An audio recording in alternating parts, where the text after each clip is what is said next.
భద్రాద్రి కొత్తగూడెం జిల్లా అభివృద్ధిని ఉద్దేశించి మంత్రి తుమ్మల నాగేశ్వరరావు కీలక వ్యాఖ్యలు చేశారు. గ్రంథాలయాలు స్వాతంత్ర ఉద్యమంలో కీలకంగా ఉపయోగపడ్డాయి. కొత్తగూడెంని త్వరలో కార్పొరేషన్గా చేసి తీరుతామన్నారు. కొత్తగూడెం ఎయిర్పోర్ట్కు కేంద్ర మంత్రి అధికారులతో చర్చించామని, అతి త్వరలో వచ్చి సర్వే పూర్తి చేస్తామన్నారని వ్యాఖ్యానించారు. ఇప్పుడు గ్రంథాలయాలు అనుకున్న స్థాయిలో లేవన్నారు. రాష్ట్రంలో ఉన్న 600 లైబ్రరీలలో సరైన పుస్తకాలు, ఫర్నిచర్ ఏర్పాటు చేయాలని తెలిపారు.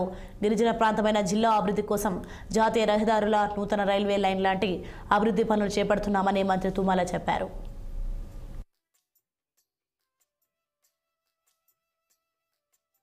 ఉన్నటువంటి ప్రాధాన్యత కార్యక్రమాలు ఉన్నాయి కాబట్టి అన్నింటినీ తప్పకుండా ప్రయత్నం చేస్తాం.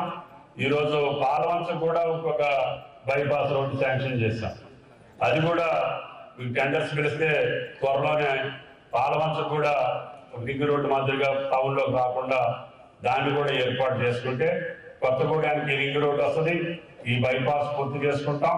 పాలవంచ పట్టణానికి కూడా ఒక మనం బైపాస్ ఏర్పాటు చేసుకుంటే ఈ యొక్క జిల్లా కేంద్రం ఆ రోజున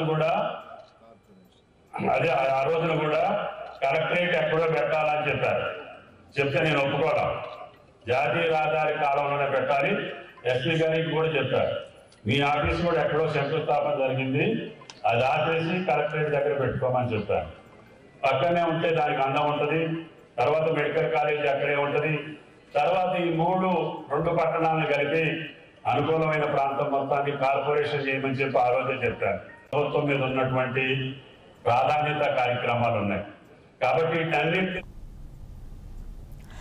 ఇవి bulletin updates. For more updates keep watching 60